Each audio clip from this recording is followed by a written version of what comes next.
उबैद कुरैशी, आप देख रहे हैं खबरनामा टीवी। मलक परवेज के बेटे मलक मुबीन परवेज की दावत वलीमा का एहतमाम एग्जेक्टिव मार्की में किया गया। दावत वलीमा में इलाका की शख्सियात ने कसीर तादाद में शिरकत की। कल्याम शरीफ से मोहसन हुसैन शाह साहिब तशरीफ़ लाए।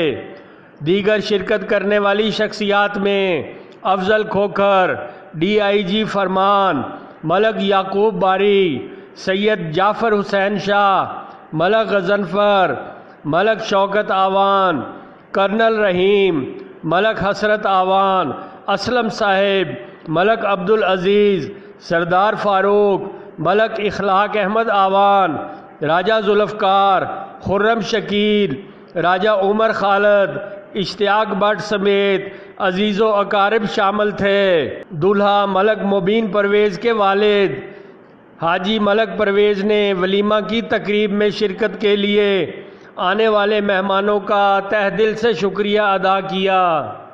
देखते रहिए खबरनामा टीवी, पढ़ते रहिए खबरनामा मैगज़ीन। अकासी राजा साजिद, हमारा चैनल सब्सक्राइब कीजिए। शुक्रिया।